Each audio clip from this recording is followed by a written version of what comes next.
So, my name is Pat, and over the past several weeks, I have made some posts on Facebook that have been critical of the president and the people who elected him. And it has made some of my friends feel taken aback from what I understand. I haven't heard from them, but I have heard from secondhand sources.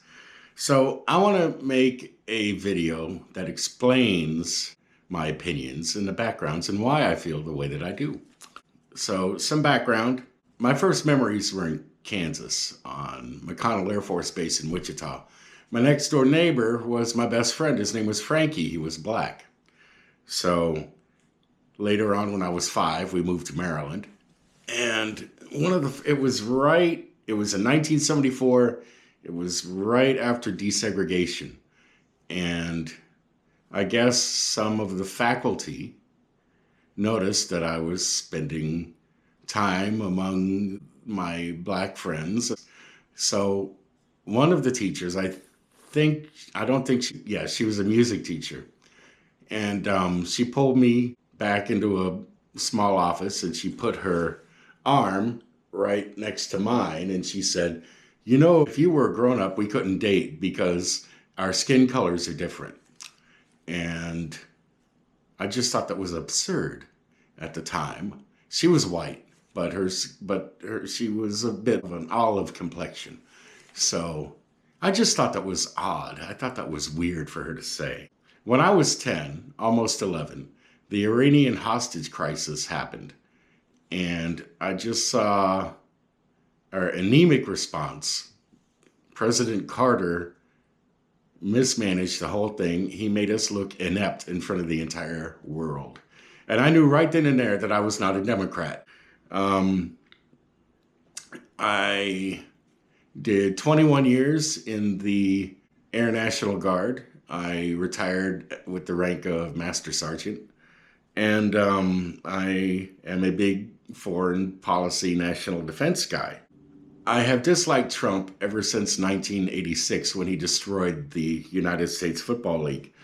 He couldn't get an NFL franchise. The NFL owners didn't want him. The USFL played in the spring. He bought a franchise and he forced the other owners by strength of charisma and persuasion to move from the spring to the fall. But throughout his entire career, he's demonstrated a lack of common sense and an overwhelming self-interest to the detriment of everyone around him. He's like a natural disaster. He's like a hurricane who leaves destruction in his wake. I was an extreme right-wing Republican when I was younger. And I was also Catholic, but I still made up my own mind on a lot of things. I've always been pro-choice. Otherwise, I was, I drank the Kool-Aid. Ooh, this Kool-Aid's good. Give me more. I watched Fox News. I was firmly enmeshed in the echo chamber and the propaganda. I believed it. I believed everything until election night in 2008, because I had, running up to the election, glued to Fox News, convinced the entire country was thinking the same way that I did because I was watching the echo chamber that told me everything I wanted to hear. And then election night happens, Karl Rove throws a fit, and I learned then and there that I was a sucker. I don't trust Fox News for anything except for weather and sports. As a veteran, I am a big national defense foreign policy guy, and I pay attention to this stuff. During his first term, Trump undermined NATO, and he continues to do it today. He wants to take over Greenland, which is part of Denmark, which is a NATO ally. He has accused Ukraine of starting the war with Russia, which is just like accusing the United States of Pearl Harbor. It's surreal in its stupidity and craziness. He wants to get the Panama Canal back. He wants Canada. Curiously, he wants to become part of the Commonwealth of Nations. And while I like the royal family, I don't think constitutionally we can become part of the British Commonwealth. He has removed flag officers. He's removed several generals and admirals from their positions. None of them were white males. They were all either female and or African American. And he's removed them under the auspices of his ideology. Before World War II, Stalin removed a lot of his general officers from his army on the basis of ideology. And that's one of the reasons why the German army was able to go through them like butter when they invaded Russia during World War II, because all of the competent generals were sacked. These purges and all of the other things that he's doing across the country with regard to DEI, it is showing Americans that unless they are a white male, he doesn't give a shit about them. Now, my kids are biracial, and I'm looking at this through their eyes. They're not really paying attention to it that much because they're in high school and they don't care about the news. But this latent racism that is coming to the fore is probably going to negatively affect them. And I'm not a big fan of it. We all have biases, myself included, but to recognize them and to not act on them, to treat everyone fairly, that is being a good neighbor. And we're not seeing a lot of that. Everybody has the right to be treated fairly and humanely, including immigrants. There are legal immigrants and there are illegal immigrants. And a lot of the people that I talk to who voted for Trump don't see a distinction.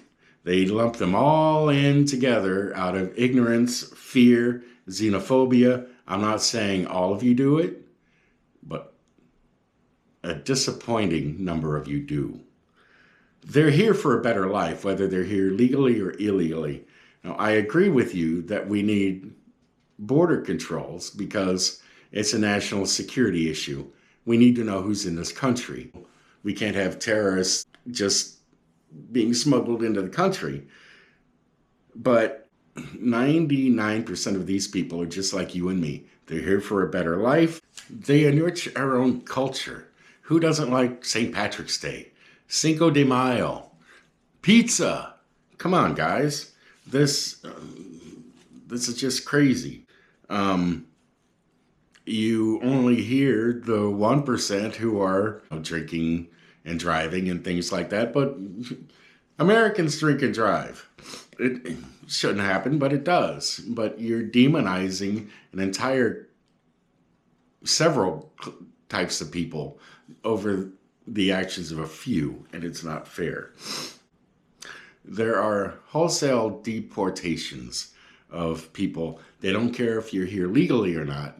They just want to round up foreigners and ship them off to El Salvador, where they will happily put them in prison. It's numbers over justice. Not only that, but Trump wants to put United States citizens in prisons in El Salvador. That violates the Eighth Amendment, cruel and unusual punishment. But laws don't matter to this guy. I used to be like a lot of you. If you're here, you need to speak English. America. But it's not that simple. Puerto Ricans are citizens. They speak Spanish. Hawaiians speak Hawaiian as well as English.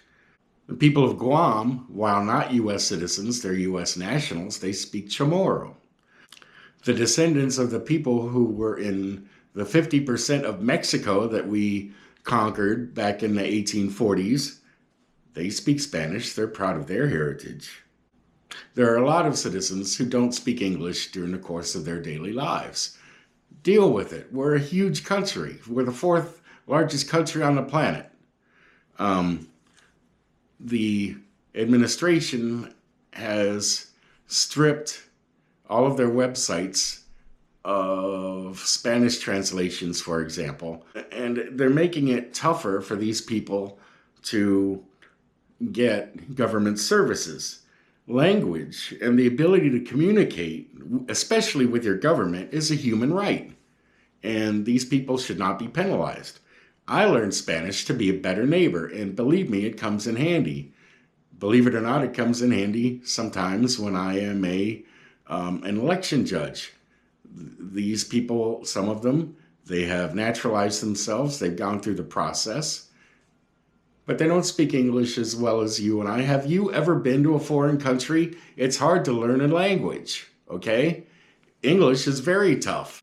We have the economy, and Trump advertised all of this before he was elected. Tariffs. Anybody who knows anything about economics knows that when you increase tariffs, those costs are passed along to the consumer. So what you're doing is you're devaluing the dollar. You're lessening the purchasing power of everyone who voted for you. I know that it's to spur on manufacturing, but do you know it is difficult to create manufacturing capacity where none exists? It doesn't happen overnight. It takes years to build a manufacturing capacity. During World War II, we spun up our manufacturing capacity and we were building hundreds of ships a year. Now we can build 6. And so that really doesn't bode well for our Navy, but that's for another video. Trump has terminated thousands of government employees, tens of thousands. These people have lost their jobs. They have bills. Their bills aren't going to stop. They have mortgages, or they have rent. They have car payments. They have this, they have that. That is money that they are not spending in the local economies, okay? And along with the recession that he's going to create, it's going to ruin the lives of hundreds of thousands of people. I've been laid off. I lost everything. It took me years to rebuild. I'm still not where I should be, but you know, it's killing people, and he doesn't give a shit. He's a dictator. He doesn't care about the rule of law. He ignores court rulings that run counter to his wishes. He issues executive orders to circumvent Congress. He wants to use the courts to punish enemies. He says, "He who serves his country commits no crime." It's just like Napoleon saying, "Je suis l'État," which means I am the state. That didn't go well for Napoleon either. He is anti-science. He surrounded himself with a huge group of fucking retards. RFK Jr., the unlikely Secretary of Health and Human Services, he's anti-vax. He wants to treat polio with olive oil. And there's a huge polio explosion coming. We had that disease eradicated until these fucking idiots were voted into office. The only thing I like is his stance on the Second Amendment, because I'm a gun owner and I carry everywhere that I can legally.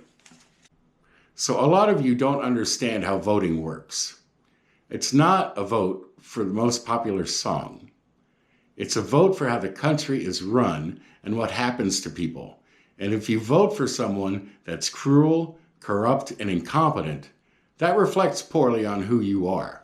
And that's why I love you, I'm disappointed in you. He does not have a mandate. He won with barely 2% of the vote. About 48.3% of people voted for Trump.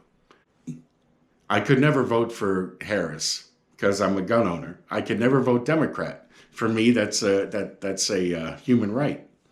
To be able to defend myself. So that makes the Democrats null and void as far as I'm concerned. But there are other parties. I became a libertarian when I left the party in 2012. when he got the nomination the first time, I could no longer be a Republican. There are other candidates who will preserve your rights, who will preserve everybody's rights without putting the screws on groups of people who don't deserve it. You may think, well, freedom. Freedom's all well and good, but if you have tyranny for one group of people, then you have tyranny for everybody. You don't gain freedom by mistreating groups of people who don't look like you or who don't agree with you. That's not freedom. Look at how well that worked for other countries throughout history. The president telegraphed all of this insanity before he was elected, and you guys still voted for him. Very disappointed.